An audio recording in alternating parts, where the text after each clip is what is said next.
Good morning विद्यार्थी मित्रों, online classes में आपનું हार्दिक स्वागत है। आज આપણે વાસ્તવિક સંખ્યા અને દશાંશ નિરૂપણ જોઈશું। વિદ્યાર્થી મિત્રો, આજે આપણે વાસ્તવિક સંખ્યા અને દશાંશ અભિવ્યક્તિ વિશે જોઈશું કે કોઈ પણ વાસ્તવિક સંખ્યા હોય તો એને આપણે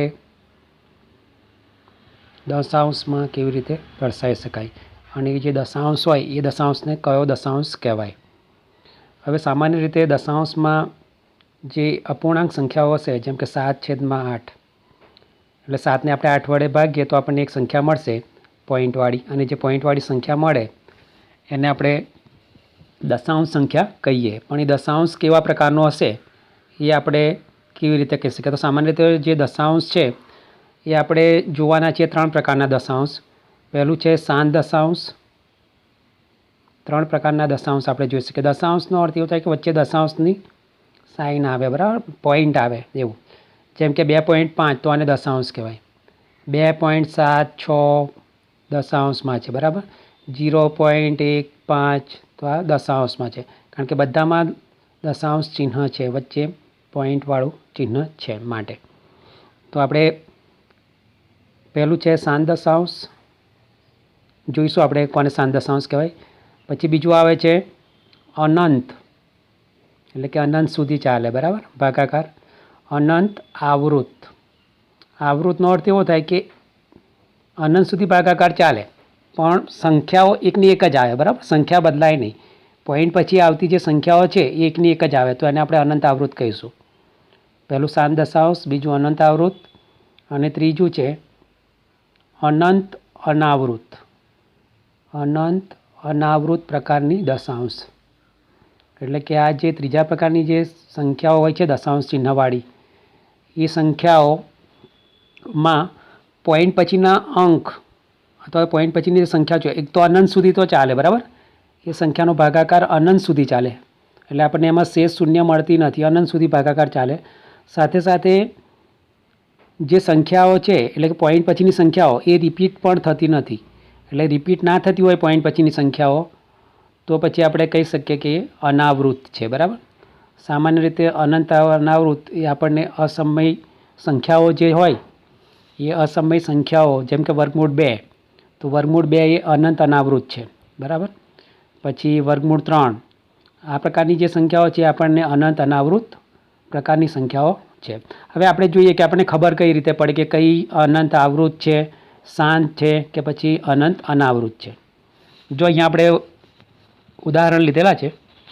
પહેલું ઉદાહરણ છે 7/8, એટલે કે આપણે 7ને 8 વડે ભાગવાના છે, એટલે 7ને આપણે અહીંયા અંદર લખ્યા છે, 8ને બહાર। 7 એ ભાજ્ય છે, બરાબર, તમને ખબર હશે કે અંદર હોય અને ભાજ્ય કહેવાય, અહીંયા જે બહાર હોય અને આપણે ભાજક કહીએ છીએ, જેના વડે આપણે ભાગીએ છીએ સંખ્યાને। ઉપર જે જવાબ મળે એ ભાગફળ, અને છેલ્લે જે જવાબ મળે નીચે એને આપણે શેષ કહીએ છીએ, બરાબર, એ આપણને ખબર છે। હવે આપણે જોઈએ કે અહીંયા ભાગાકાર કેવી રીતે કર્યો છે। જુઓ,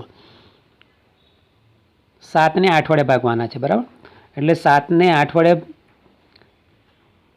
ભાગવા માટે શું કરવું પડે? તો સૌથી પહેલાં 7 કેવી સંખ્યા છે? તો નાની સંખ્યા છે 8 કરતાં, એટલે 8 કરતાં નાની સંખ્યા છે, એટલે આપણે ડાયરેક્ટ 7ને ભાગી શકાશે નહીં, એટલે પાછળ આપણે એક શૂન્ય લેવું પડે, એટલે 7ની જગ્યાએ આપણે કેટલા કરવા પડે? 70 કરવા પડે। 7ને જો તમે 70 કરવા માગતા હોય તો પછી ઉપર પોઈન્ટ લગાવવો પડે, એટલે 0 પોઈન્ટ લગાવવા પડે, બરાબર, આ રીતે, કારણ કે આપણે અહીંયા પાછળ શૂન્ય મૂક્યું છે માટે, એટલે ઉપર 0 પોઈન્ટ। ભાગાકાર તમે જેમને આવડતો હશે એમને ખબર જ છે આ, બરાબર। જેમને ના આવડતો હોય આ લોકડાઉનમાં ભાગાકાર શીખી લેજો। ભાગાકાર, ગુણાકાર, સરવાળો, બાદબાકી, નિશાની, આ બધું નહીં આવડે તો તમે ગણિતમાં સારા માર્ક્સ લાવી શકશો નહીં। એટલે લોકડાઉનનો પીરિયડ છે અથવા લોકડાઉનનો આ સમયગાળો છે, એમાં જે આપણને ના આવડતું હોય બેઝિક એ બધું શીખી લેવાનું। હવે જો અહીંયા 8 વડે આપણે ભાગીએ છીએ તો 70 છે, તો 8 વડે ભાગીએ એટલે 8 × 64, અને 8 × 9 = 72, એટલે કે 9 વડે ભાગ નહીં ચાલે, એટલે 8 વડે ભાગ ચાલશે, એટલે આપણે અહીંયા 8 વડે ભાગ્યું છે, બરાબર। જો 8ના ઘડિયામાં 8 × 64, 0.8, 64 એટલે 70માંથી 64 ગયા તો કેટલા વધ્યા? 6, ઉપરથી ઉતારી 0 આપણે ઉતારતા જઈશું વારે ઘડીએ, તો 60 થયા। હવે 8નો ઘડે તો 8 × 7 = 56, એટલે 4 વધ્યા, ફરી ઉપરથી ઉતારી 0, 40 થયા, 8 પંચા 40, 40માંથી 40 બાદ કર્યા એટલે શેષ શું મળી ગઈ? 0. જે અપૂર્ણાંકમાં ભાગાકાર કરતાં આપણને શેષ 0 મળે, બરાબર, છેલ્લે શેષ 0 મળે એને આપણે શાંત દશાંશ અભિવ્યક્તિ કહીશું. એટલે અહીંયા શાંત દશાંશ અભિવ્યક્તિ કઈ છે? તો આ જે 0.875, બરાબર, આ 0.875 એ જે છે એ શાંત દશાંશ અભિવ્યક્તિ દર્શાવે છે. કારણ કે આ ભાગાકારમાં આપણને શેષ કેવી મળી છે? 0. જ્યારે અપૂર્ણાંકમાં ભાગાકાર કરતાં શેષ 0 મળે તો પછી જે આપણને દશાંશ ચિહ્નવાળી જે ભાગફળ મળ્યું છે આપણને, અને ભાગફળ કહેવાય, એ દશાંશ ચિહ્નવાળું જે ભાગફળ મળ્યું છે એ દશાંશ ચિહ્નવાળી જે સંખ્યા અથવા તો આપણને જે જવાબ મળ્યો છે એને આપણે શાંત દશાંશ કહીશું. એટલે આમાં દશાંશ ચિહ્ન છે, વચ્ચે પોઈન્ટ છે, 0 પોઈન્ટ, અને આમાં હવે આગળ ભાગ ચાલતો નથી. શેષ 0 આવ્યા પછી આપણે આગળ ભાગ કરતા નથી. એટલે અહીંયા શેષ 0 મળી ગઈ, ભાગ આગળ કરતા નથી. એટલે જેમાં શેષ 0 મળી જાય તો એવા દશાંશને આપણે શાંત દશાંશ કહીશું. એટલે 0.875 એક એવી સંખ્યા છે તો શાંત દશાંશ સંખ્યા છે. ખબર પડી ગઈ? એટલે આ રીતે જેમ કે આપણે 1 છે, બરાબર, 1ને 2 વડે ભાગો, ધારો 1ને હું 2 વડે ભાગું, ભાગ નહીં ચાલે એટલે ઉપર 0, પછી પોઈન્ટ, અહીંયા 10 મૂકી દેશે એટલે 1 0 ઉમેરીશ તો 2 પંચા 10, શેષ કેવી આવી ગઈ? 0 આવી ગઈ. તો એનો અર્થ એ થયો કે 1/2 બરાબર આપણને મળ્યું 0.5. તો 0.5 કેવી સંખ્યા છે? તો 0.5 એ શાંત દશાંશ છે, કારણ કે આપણને અહીંયા શેષ કેવી મળે છે? 0 મળે છે, બરાબર. એ રીતે હવે આગળ જોઈએ આપણે બીજું ઉદાહરણ, 10/3, બરાબર. 10ને આપણે ભાગવાના છે 3 વડે.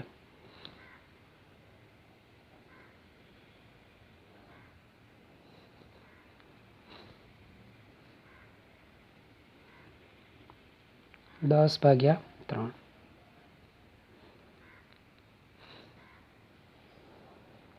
દસને આપણે ભાગવાના છે હવે 3 વડે. તો જો 10ને આપણે 3 વડે ભાગીએ તો અહીંયા લખ્યું છે એ પ્રમાણે 10 અંદર, 3 બહાર, બરાબર, 3 તરી 9 થાય, 10માંથી 9 ગયા એટલે 1 વધ્યો, ઉપરથી ઉતારી 0. હવે ઉપર અહીંયા 0 વધારાની આપણે ઉતારીએ છીએ એટલે અહીંયા ઉપર પોઈન્ટ જશે એટલે પોઈન્ટ લગાવ્યું. 3 તરી 9, ફરી 1 વધ્યો, ફરી ઉપરથી 0 લાવ્યા, ફરી 3 તરી 9. આ રીતે ભાગાકાર કરીશું આપણે તો અનંત સુધી ભાગાકાર ચાલશે. એટલે 3.333 એવું અનંત સુધી આવશે. એટલે અહીંયા જે પોઈન્ટ પછીનો 3 છે એ શું થાય છે? રિપીટ થાય છે, અને અનંત સુધી આ ભાગાકાર ચાલે છે. શેષ હંમેશા તમને નીચે અહીંયા કઈ મળે છે? 1 મળે છે, બરાબર. શેષ 1 જ મળતી જશે, શેષ 0 મળતી નથી. એટલે 0 શેષ ના મળતી હોય તો એને અનંત તો કહેવાય જ. અને એકની એક સંખ્યા રિપીટ થતી હોય પોઈન્ટ પછીની જે સંખ્યાઓ છે, અહીંયા તો 3 જ છે, પોઈન્ટ પછી 3 છે, બરાબર. એટલે 3.3, એટલે આ જે 3 છે એ 3 રિપીટ થાય છે એટલે એની ઉપર આપણે આવી નિશાની કરી છે, એને 12ની નિશાની કહેવાય. 3 ઉપર જે નિશાની છે એને 12 કહેવાય. એટલે 3.312 એવું આપણે અહીંયા લખ્યું છે. આ 3.312 એટલે કે પોઈન્ટ પછી 3 જે છે એ રિપીટ થયા કરે છે. તો આવું આવે જ્યારે શેષ 0 ના મળે અને આ રીતે પોઈન્ટ પછીની સંખ્યાઓ રિપીટ થતી હોય તો આપણે એને અનંત આવૃત કહીશું, બરાબર. એટલે આ જે 3.3 છે અથવા તો 3.333 અનંત સુધી, એને આપણે અનંત આવૃત દશાંશ તરીકે ઓળખીએ છીએ, અને અનંત આવૃત કહેવાય. અનંત સુધી ભાગાકાર ચાલે છે અને સાથે સાથે એકની એક જ સંખ્યા રિપીટ થાય છે પોઈન્ટ પછી, બરાબર. માટે એને આપણે અનંત આવૃત કહીશું. હવે એક બીજું ઉદાહરણ છે એના જેવું જ, 1/7. તમે 1ને 7 વડે ભાગશો, બરાબર, 1/7. તો તમે 1ને 7 વડે ભાગી જશો તો તમને ઉપર જવાબ આવવા મળશે 0.1428557. પછી 7 પછી શું આવશે? તો ફરી પાછું 1 આવશે, બરાબર. 7 પછી આપણને ફરી પાછું અહીંયા 1 મળશે, પછી 1 પછી 4 આવશે, પછી પાછું 2 આવશે, પછી 8 આવશે, પછી 5 આવશે, પછી 7 આવશે, ફરી પાછો 1 આવશે, પછી 4, 2, 8, 5, 7 આ રીતે રિપીટ થયા કરશે અને અનંત સુધી ભાગાકાર ચાલશે. એટલે અહીંયા કઈ પોઈન્ટ પછીની કઈ કઈ સંખ્યાઓ રિપીટ થાય છે? તો પોઈન્ટ પછીની આ બધી સંખ્યાઓ રિપીટ થાય છે. કઈ? 1 4 2 8 5 7. બરાબર. પોઈન્ટ પછીની આ બધી સંખ્યાઓ રિપીટ થાય છે. 1 4 2 8 5 7. માટે આપણે અહીંયા 1 4 2 8 5 7 ઉપર 12ની નિશાની કરી છે. આવી જે લીટી ઉપર દોરી છે એને 12 કહેવાય. તમે છઠ્ઠા સાતમામાં આવા અમુક દાખલા આવે છે, સાદરૂપ આપો એમાં આવી એક નિશાનીઓ આવે છે. બરાબર. તો એ 12 કહેવાય. એટલે એક પ્રકારનો એ આપણે એને કૌંસ કહીએ છીએ. તો આને 12 કહેવાય. એટલે એના ઉપર 12ની નિશાની, એનો અર્થ કે એ સંખ્યાઓ રિપીટ થાય છે. એટલે આની આ સંખ્યાઓ રિપીટ થાય છે. બરાબર. ભાગાકાર અનંત સુધી ચાલે છે, પણ સંખ્યાઓ આની આ જ રિપીટ થાય છે, બીજી કોઈ બદલાતી નથી. માટે આપણે કહી શકીએ કે આ પણ કેવી છે? તો અનંત આવૃત છે. એટલે 1/7 પણ અનંત આવૃત છે. એટલે 1/7 બરાબર 0.14285 જે મળે છે આને અનંત આવૃત કહેવાય. બરાબર. 1/7 ને નહીં, 1/7 ને તો આપણે શું કહીશું? અપૂર્ણાંક કહીશું. 10/3 ને આપણે અપૂર્ણાંક કહીશું. બરાબર. એનું જે દશાંશ સ્વરૂપ છે એને આપણે શાંત દશાંશ કહીશું. સોરી, અહીંયા અનંત આવૃત કહીશું. બરાબર. આ 3.3 છે એટલે અનંત આવૃત છે. એટલે અનંત આવૃત કહેવાય. એનું કારણ કે પોઈન્ટ પછીની સંખ્યાઓ એની એ જ સંખ્યાઓ રિપીટ થાય છે અને અનંત સુધી ભાગાકાર ચાલે છે, માટે એને અનંત આવૃત કહીશું. હવે અમુક સંખ્યાઓ એવી છે કે અનંત સુધી ભાગાકાર ચાલે છે, પરંતુ આપણને એકની એક જ સંખ્યાઓ નથી મળતી, સંખ્યાઓ બદલાયા જ કરે. બરાબર. કદાચ કોઈ સંખ્યા 2 વખત રિપીટ થાય પણ ત્રીજી વખત પાછી બદલાઈ જાય. તો એવી બધી જે સંખ્યાઓ છે એને આપણે અનંત અનાવૃત કહીશું. એટલે આપણે 3 પ્રકારની દશાંશ જોઈ. પહેલી શાંત દશાંશ, પછી અનંત આવૃત. પહેલાં શાંત દશાંશ જોઈ, પછી આ ઉપર જોયું આપણે અનંત આવૃત હતી. હવે આપણે જોઈએ છે અનંત અનાવૃત. તો અહીંયા મેં 2 ઉદાહરણ તમને બતાવ્યા છે. વર્ગમૂળ 2. વર્ગમૂળ 2ની કિંમત છે આ રીતે. જો 1.4 1 4 2 1 3 5 6 2 3 7 3 0 9 5 0 4 8 8 0 1 6 8 એમ અનંત સુધી ભાગાકાર ચાલે છે. અને આ બધી સંખ્યાઓ જુઓ, 4 1 4 2 1 3 5 6 2 3, આ બધી સંખ્યાઓ કે થાય બદલાય છે, એટલે રિપીટ નહીં થતી. આ બધી સંખ્યાઓ રિપીટ થતી નથી. 8 અહીંયા 2 વખત આવ્યા છે ખરા, પણ પછી પાછી સંખ્યા બદલાઈ ગઈ છે. એટલે આપણે કહી શકીએ કે આવી પ્રકારની જે સંખ્યાઓ છે એને આપણે અનંત અનાવૃત કહીશું. એટલે એમાં મોટાભાગે વર્ગમૂળ 2 છે, વર્ગમૂળ 3 છે, વર્ગમૂળ 7 છે, જે અસમય સંખ્યાઓ છે એ બધી કેવી છે? અનંત અનાવૃત પ્રકારની સંખ્યાઓ કહેવાય. હવે તમને એક પ્રશ્ન એ પણ થશે કે વર્ગમૂળ 2 છે. બરાબર. તો 2ને આપણે 2નું વર્ગમૂળ શોધીએ, કેવી રીતે શોધાય? તો કદાચ તમે 8મા ધોરણમાં શીખીને જ આવ્યા છો લગભગ. હમણાં તો તમને 1-2 સ્ટેપ બતાવીશ કે આ રીતે આપણે એને શોધીએ છીએ. હવે એ જ રીતે પાઈમાં પણ એવું છે. પાઈની કિંમત આપણને ખબર છે પાઈની કિંમત આપણે કેટલી લઈએ છીએ? તો પાઈની કિંમત તમે આ લો છો 22/7 અને બીજી લઈએ છીએ 3.14. જો તમારે આ દાખલા આવ્યા હોય વર્તુળનું ક્ષેત્રફળ πr², એમાં આપણે પાઈની કિંમત મૂકતા હોઈએ. બરાબર. તો એ જે પાઈની કિંમત છે એ આપણે કાં તો 22/7 લખીએ છીએ અથવા તો 3.14, આ બેમાંથી કોઈ એક કિંમત લખતા હોઈએ છીએ. તો પાઈનું સાચું મૂલ્ય કયું છે? તો પાઈનું આ જે આપણે કિંમત લખીએ છીએ એનું સાચું મૂલ્ય નથી. બરાબર. પાઈનું સાચું મૂલ્ય કયું છે? તો જો પાઈનું સાચું મૂલ્ય અહીંયા મેં લખેલું છે 3.1415923585 એવો અનંત સુધી આનો ભાગાકાર ચાલતો રહે છે એ અપૂર્ણાંકનો. બરાબર. એટલે પાઈ એક અપૂર્ણાંક સંખ્યા છે અને એનો અનંત સુધી આ રીતે ભાગાકાર ચાલે છે. એટલે પોઈન્ટ પછી બધી સંખ્યાઓ જો બદલાતી રહે છે. બરાબર. એકની એક બધી સંખ્યાઓ રિપીટ થાય છે, આપણને ખબર નહીં પડતી કે 6 પછી શું આવશે આપણને ખબર નહીં, ભાગાકાર કરીશું. અહીંયા છેલ્લે 6 છે. બરાબર. તો હવે 6 પછી શું આવશે ખબર નહીં, ભાગાકાર કરો, સ્ટેપ કરો તો જ આગળ આપણને ખબર પડે. તો એ રીતે પાઈની કિંમત પણ કેવી છે? તો અનંત અનાવૃત છે. એટલે પાઈનું જે મૂલ્ય છે 3.14159 આ જે અનંત સુધી ચાલે છે. બરાબર. તો એને આપણે અનંત અનાવૃત કહીશું. હવે અહીંયા મેં લખ્યું છે એ પ્રમાણે કે પાઈ બરાબર 22/7 નથી. 22/7 જે લીધું છે આપણે આસન મૂલ્ય, એટલે એનું કે આસનનો અર્થ એવો થાય કે એનું એપ્રોક્સિમેટલી મૂલ્ય. એપ્રોક્સિમેટલી એટલે કે લગભગ મૂલ્ય કહેવાય. બરાબર. આશરે મૂલ્ય, આપણે એનું આશરે મૂલ્ય આટલું લખીએ છીએ, વાસ્તવમાં એ છે નહીં. 22/7 એનું સાચું મૂલ્ય નથી, પણ ગણતરીમાં સહેલાઈ રહે અથવા તો સહેલાઈથી ગણતરી થઈ શકે એ હેતુથી આપણે 22/7 લખીએ છીએ. કારણ કે પાઈની કિંમત આટલી મોટી આપણે લખીશું તો એની ગણતરી કરવામાં તકલીફ પડે, બરાબર. અને એ તો અનંત સુધી ચાલે છે, હજુ આગળ શું લખવાનું આપણને ખબર નથી, એટલે એનું આપણે આસન મૂલ્ય 22/7 એવું લીધેલું છે. અને બીજું કે પાઈની જગ્યાએ આપણે 3.14 લખીએ છીએ, એટલે પોઈન્ટ પછી 2 અંક જ લખીએ છીએ આપણે 3.14, બરાબર. એટલે અહીંયા આ રીતે 3.14નો ઉપયોગ કરીએ છીએ. એટલે ટૂંકમાં આપણે 3 વસ્તુ જોઈ અત્યાર સુધી વિદ્યાર્થી મિત્રો. પહેલાં આપણે જોયું દશાંશ એટલે કે શાંત દશાંશ, બરાબર, જેમાં શેષ શૂન્ય મળે એને આપણે શાંત દશાંશ કહીએ છીએ. શેષ શૂન્ય મળે એને શાંત દશાંશ કહેવાય. 7/8 એની કિંમત આપણે મળી 0.875, એમાં શેષ શૂન્ય હતી, માટે આ શાંત દશાંશ છે.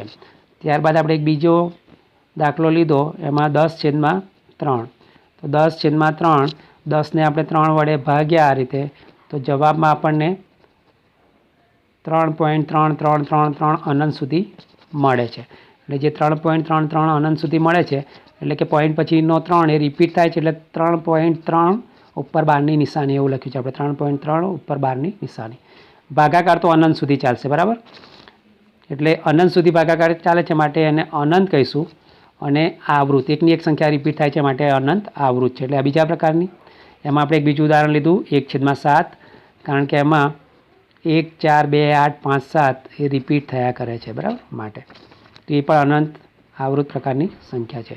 અને ત્રીજા પ્રકારની આપણે જે સંખ્યા લીધી એ અનંત અનાવૃત, અનંત સુધી ભાગાકાર ચાલે છે અને સંખ્યાઓ પોઈન્ટ પછીની સંખ્યાઓ રિપીટ થતી નથી, માટે એને અનંત અનાવૃત કહેવાય. રિપીટ થાય તો અનંત આવૃત, રિપીટ ના થાય તો અનંત અનાવૃત. એક બીજી વસ્તુ આપણે શીખ્યા કે પાઈનું સાચું મૂલ્ય 22/7 કે 3.14 નથી, બરાબર. 22/7 કે 3.14 નથી સાચું મૂલ્ય. આપણે એનું આશરે મૂલ્ય અથવા તો એપ્રોક્સિમેટલી અથવા તો આસન મૂલ્ય એનું લઈએ છીએ. વાસ્તવમાં પાઈનું જે મૂલ્ય છે એ આ લખેલું છે એ, બરાબર, એ પણ અનંત સુધી ચાલે છે. એટલે અનંત અનાવૃત પ્રકારની સંખ્યા છે પાઈ પણ. મોટાભાગે જે અસમય સંખ્યાઓ છે, વર્ગમૂળ 2, વર્ગમૂળ 3, વર્ગમૂળ 5, વર્ગમૂળ 7, બરાબર, આ બધી જે સંખ્યાઓ છે એ આપણે આને અનંત અનાવૃત સંખ્યાઓ કહી શકીએ. હવે મેં તમને હમણાં કહેલું કે 2નું વર્ગમૂળ કેવી રીતે શોધાય, લગભગ તમે 8મામાં શીખ્યા હશો. હું તમને અહીંયા ભાગાકારની રીત બતાવું છું કે 2નું વર્ગમૂળ આપણે આ રીતે શોધીએ છીએ. જો 2ને ભાગાકારની રીતે આપણે વર્ગમૂળ શોધીએ છીએ 2નું, બરાબર. 2ને આ રીતે લખવાના આપણે અંદરની બાજુ, પછી 2 પછી પોઈન્ટ લખવાનું, પોઈન્ટ પછી 2 0 મૂકતું જવાનું, બરાબર. સામાન્ય ભાગાકારમાં આપણે 1 0 નીચે લાવીએ છીએ.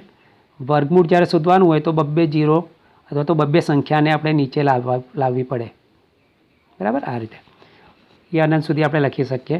હવે જ્યારે આપણે પેલો સામાન્ય ભાગાકાર કરીએ છીએ ત્યારે 2ની નજીકની સંખ્યા લે છે, પણ અહીંયા વર્ગમૂળ છે, વર્ગમૂળ છે એટલે આપણે આ ઘડિયા આ રીતે લેવાનો, 1 1 1, 2 2 4 આ ઘડિયો લેવાનો છે, બરાબર. 3 3 9 એટલે વર્ગવાળા ઘડિયાનો ઉપયોગ કરવાનો આપણે. એવું ના લખાય અહીંયા 1 2 2 હું એવું નહીં લખું, બરાબર. એટલે 2 2 4 લખાય મારાથી, કાં તો 1 1 1. હવે 2 2 4 એ તો 2 કરતાં વધી ગયા છે, એટલે 1 1 1 વડે ભાગ ચાલે, એટલે 1 1 1. 2માંથી 1 ગયો તો 1, ઉપરથી 2 ઉતાર્યા, 2 શૂન્ય ઉતાર્યા એટલે અહીંયા થઈ જશે હવે 100, બરાબર. હવે આ જે 1 મળ્યો છે એ 1ને આપણે અહીંયા ડાબી બાજુ ઉમેરતું જવાનું, એટલે 1 ને 1 કેટલા થયા તો 2 થયા.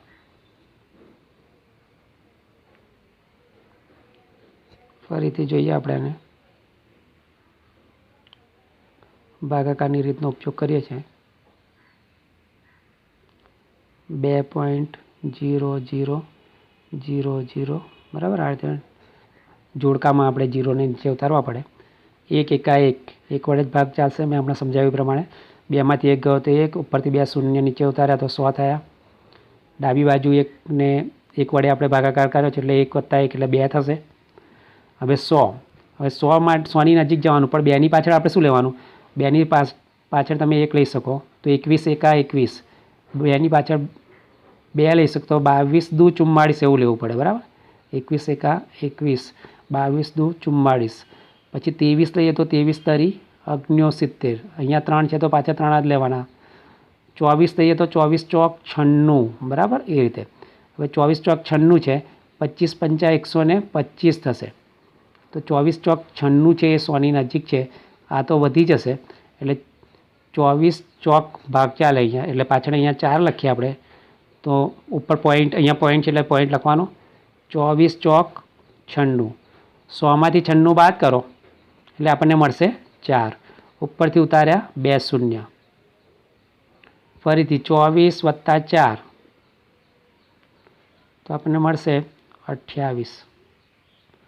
હવે જો અહીંયા 400 છે, 28ની પાછળ હું ધારો કે 1 મૂકું તો 281 થાય, એટલે 281 એકા 281, બરાબર આવું થશે. હવે જો હું 2 મૂકું તો 282, તો 2 વડે ગુણવા પડે, તો 282 દુ 2 દુ 4, 2 આઠા 16, 6 વધી પડી 1, 2 દુ 4 ને 1 5, એટલે 564 મળે. અહીંયા 281 મળે છે અને અહીંયા 564. 564 400 કરતાં વધી જાય એટલે 1 વડે જ ભાગ ચાલે, તો 281 એકા 281. આ રીતે આપણે ભાગાકાર કરવાનો છે, બરાબર. આ રીતે આપણે એનું કોઈ પણનું વર્ગમૂળ આ રીતે આપણે શોધી શકીએ. તો 1.41 અને આગળ ભાગાકાર ચાલશે. હવે તમે જોઈ શકો 1.41, જો અહીંયા વર્ગમૂળ 2માં 1.41, બરાબર. જો આગળ ભાગાકાર કરીશું તો 4, 2, 3 આ બધું પણ આપણને મળશે. એ રીતે ભાગાકાર કરીને ભાગાકારની રીતે આપણે આ કોઈપણનું વર્ગમૂળ શોધી શકીએ છીએ. હવે સ્વાધ્યાય 1.3 જોઈએ. જો વિદ્યાર્થી મિત્રો, આ જે સ્વાધ્યાય 1.3 છે એના પ્રશ્ન પહેલો જોઈએ છે આપણે પહેલાં, કારણ કે ઉપર આપણે એમને શીખ્યા સાન દશાંશને. અહીંયા એવું પૂછ્યું છે પ્રશ્ન 1માં, નીચેની સંખ્યાઓને દશાંશ સ્વરૂપમાં લખો. એટલે પહેલાં દશાંશ સ્વરૂપમાં ફેરવવાની, ઉપર ભાગાકાર કરેલો આપણે એ જ રીતે, બરાબર. આ રીતે તમારે ભાગાકાર કરીને દશાંશ સ્વરૂપમાં ફેરવવાની છે. જો અહીંયા ભાગાકાર કર્યો છે આપણે અને દશાંશ સ્વરૂપમાં ફેરવી છે, એ રીતે કરવાનું છે. એ કર્યા બાદ તમારે બતાવવાનું છે. શું બતાવવાનું છે? કે કેવા પ્રકારની દશાંશ અભિવ્યક્તિ છે તે જણાવો. પહેલું તો 36/100 છે, બરાબર. 36/100 છેદમાં 100 છે એટલે ડાયરેક્ટ આપણે પોઈન્ટ લખી શકીએ. છેદમાં 100 એટલે છેદમાં 2 શૂન્ય આવેલા છે એકસાથે, બરાબર. તો 2 અંક પહેલાં પોઈન્ટ લાગ્યા, તો 36 લખવાના. 36માં 2 અંક લેવાના, તો 6 પહેલો અંક, 3 બીજો અંક, એ પહેલાં પોઈન્ટ એટલે પોઈન્ટ, અને આગળ 0 લખી દો એટલે 0.36. આ ડાયરેક્ટ લખ્યું છે મેં. તમારે એનો ભાગાકાર કરવાનો છે. જો ભાગાકાર કરશો તમે તો આ રીતે આવશે કે 36/100, બરાબર. આપણે આ રીતે લખીશું. ફરીથી અહીંયા ભાગ નહીં ચાલે એટલે એક શૂન્ય ઉમેરો, 360 થશે. ઉપર 0 પોઈન્ટ લખવું પડશે, શૂન્ય ઉમેરી છે એટલે. 100 તરી 300, 60 વધ્યા. ઉપરથી ઉતારીશું 600, 100 છંગ 600, શેષ મળી ગઈ શૂન્ય, બરાબર. શેષ શૂન્ય મળી ગઈ એટલે આ કેવું છે? સાન દશાંશ. સાન દશાંશ એટલે કોણ છે? તો 0.36 છે, એટલે એ સાન દશાંશ કહેવાય, બરાબર. 36/100 0.36 મળ્યા. આ 0.36 એ સાન દશાંશ છે. એ રીતે તમે 1ને 11 વડે ભાગશો. જો આપણે જોઈએ 1ને 11 વડે ભાગીને, આ બીજા નંબરનું જે છે એ, બરાબર. 1ને 11 વડે ભાગવાના છે. 1/11. હવે જો તમે 11 ભાગ નહીં ચાલે એટલે અહીંયા હું શૂન્ય લઉં છું 10, બરાબર. તો પહેલાં મારે અહીંયા પોઈન્ટ તો મૂકવાનું જ છે. 10 લીધા તો આપણા 11 મોટા છે 10 કરતાં, બરાબર. આ 11 મોટા છે એટલે મારે ફરી પાછી એક શૂન્ય લેવી પડશે. તો અહીંયા ફરી શૂન્ય લઉં છું એટલે એક શૂન્ય મારે શું કરવું પડે? ઉપર ચડાવવી પડે, એટલે 0.0 થવા. પછી 11 નવા 99, 100માંથી 99 ગયા એટલે કેટલા વધ્યા? 1 વધ્યો, બરાબર. હવે ભાગ નહીં ચાલે એટલે પાછું મારે 2 શૂન્ય નીચે લાવવી પડશે. તો 2 શૂન્ય હું નીચે લાવું તો એક શૂન્ય ઉપર જાય, એટલે ઉપર 9 પછી શૂન્ય આવશે. પછી 11 નવા 99, ફરી પાછો 1 મળશે. એટલે આ રીતે અનંત સુધી ભાગાકાર ચાલશે. તમે ઉપર જુઓ 0909 પોઈન્ટ પછી 0909 એવું મળે છે, બરાબર. એટલે એનો અર્થ એ તો 1/11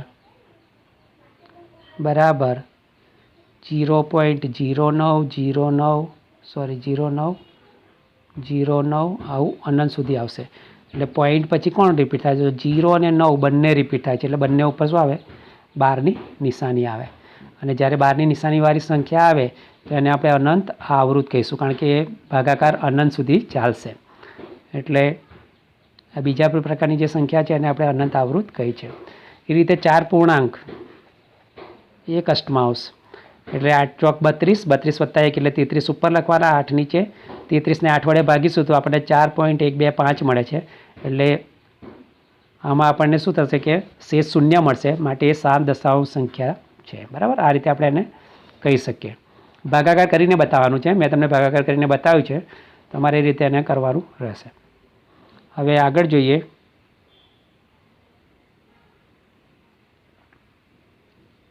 જો એક સરસ દાખલો છે, ઘણીવાર પરીક્ષામાં પૂછાય છે. પ્રશ્ન 2, સ્વાધ્યાય 1.3નો પ્રશ્ન 2. જો 1/7, બરાબર, 1/7ની કિંમત આપણને આપી છે, મેં ઉપર પર લખેલી હતી હમણાં, 0.1428557 આ રિપીટ થાય છે. બરાબર, 14, 28, 57 એ રિપીટ થાય છે. આ આપણને જવાબ આપેલો છે 1/7નો, એનો ઉપયોગ કરવાનો છે. અને ભાગાકાર કર્યા વગર, તમારે ભાગાકાર કરવાનો નથી, એ કર્યા વગર 2/7ની કિંમત શોધવાની, 3/7ની, 4/7ની, 5/7ની અને 6/7ની. અહીંયા મેં 3 કિંમતો તો લખેલી છે. બરાબર, એ કઈ રીતે શોધાય હું તમને ભાગાકાર કર્યા વગર બતાવું છું. પછી તમારે 5/7 અને 6/7 એ તમારે જોવાનું છે કે આનો જવાબ કેટલો આવશે. આનો જવાબ કેટલો આવે આપણે જોવાનું રહેશે. બરાબર, હવે સૌથી પહેલાં જોઈએ 1/7. જો 1/7 બરાબર આપ્યું છે 0.1428557, એટલે 1/7 બરાબર 0.1428. આપણે આ લગતી લખતા નથી, આપણે અહીંયા ધ્યાન રાખીશું. બરાબર, અહીંયાથી જોઈશું. હવે જો 2/7 છે. બરાબર, પહેલું હું તમને બતાવું કે 2/7 બરાબર આપણે જવાબ કેવી રીતે મળે. તો 2ને આપણે 7 વડે ભાગીએ ધારો કે, તો ભાગ નહીં ચાલે, એટલે અહીંયા તમે લખશો 0. બરાબર, તો અહીંયા કેટલા આવશે 20. તો 7 દુ 14. બસ, હવે આગળ કશું નહીં કરવાનું. તમને પોઈન્ટ પછી કઈ સંખ્યા મળી છે તો 2 મળી છે. તો આપણે અહીંયા લખવાનું 0.2 આ મનમાં ભાગાકાર કરવાનો છે. બરાબર, તો મેં તમને સમજાવ્યું અર્થે 0.2 લખ્યા આપણે અહીંયા. પછી જો અહીંયા 2 પછી કયા આવે છે, તો આ 2 પછી તો 8, 5, 7 આવે, તો 8, 5, 7 લખી નાખ્યા ત્રણેવ. પછી કયા બાકી રહ્યા 1 અને 4, તો 1 અને 4ને આગળથી લઈને પછી અહીંયા લખી નાખવાના, એટલે આપણને 0.285714 મળશે. હવે આપણે જોઈએ 3/7 માટે. 3/7, તો 3ને 7 વડે ભાગો એટલે જો 30 થશે, 30ને 7 વડે ભાગીએ તો 7 ચોક 28, એટલે 0.4 એવું આવશે. બરાબર, હવે 0.4 ખબર પડી ગઈ આપણને. પછી 4 પછી શું આવે તો અહીંયા જોવાનું ઉપર. તો 4 પછી શું છે તો 2, 8, 5 અને 7 છે. બરાબર, તો આપણે 4 પછી 2, 8, 5, 7 લખીશું. એ લખ્યા પછી કયો બાકી રહ્યો તો 1 બાકી રહ્યો, તો 1ને આગળથી આગળ છે એટલે 7 પછી શું લખવાનું તો 1 લખવાનું. બરાબર, આ રીતે આપણે એને શોધી શકીએ. હવે 4/7 માટે 4/7, તો 40ને 7 વડે ભાગો તો 7 5 35, 7 6 42 થશે, એટલે 6 વડે ભાગ નહીં ચાલે, એટલે 5 વડે ચાલશે, એટલે અહીંયા 0.5 મળ્યું. બરાબર, 0.5, તો અહીંયા જુઓ 5 પછી શું આવે તો 7, તો 5 પછી આપણે 7 લખવાનો. પછી બાકીની જે સંખ્યા રહી અને આ રીતે ક્રમમાં જ લખી નાખવાની, 1 4 2 8, તો 1 4 2 8ને આ રીતે આપણે ક્રમમાં લખી દીધી, એટલે આપણને આ જવાબ મળ્યો 4/7 બરાબર 0.571428. હવે હું તમને 5/7 વિશે વિચારો તમે કે 5/7 જવાબ કયો આવશે અને 6/7 કયો જવાબ આવશે. બરાબર, 5/7 સૌથી પહેલાં આપણે શું વિચારવાનું, 5 છે એટલે 50 માનો. બરાબર, 50ને ભાગ્ય તો 77 49, એટલે 0.7 આવશે. બરાબર, 0.7 આવશે. એ તો ખબર જ છે આપણને કે અહીંયા 0 પછી જ આવશે, તો 0.7 આવશે. પહેલી સંખ્યા 7 આવશે, પહેલો અંક 7 આવશે પોઈન્ટ પછી. તો આપણે આ અહીંયા તો 7 છેલ્લો છે. બરાબર, એટલે આ 7 તો આવી ગયો આપણો.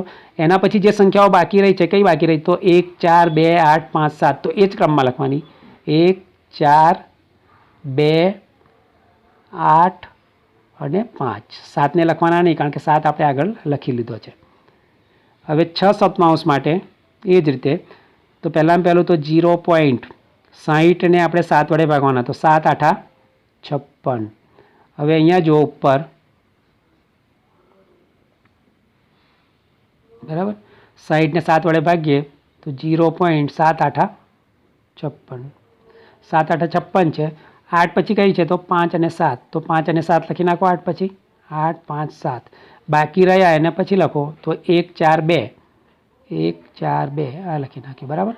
અહીંયા આપણે ઉપર લખેલું 0.7749. તો 7 પછીની બાકીની સંખ્યાઓ તો 1 4 2 8 અને 5. બરાબર. એટલે આપણે આ રીતે લખી શકીએ. પરીક્ષામાં પૂછાય છે ઘણી વખત 2 માર્ક્સમાં, એટલે આ પણ તમે યાદ રાખજો. સહેલું છે. વિડીયોને 2-3 વખત જોશો એટલે સમજ પડી જશે.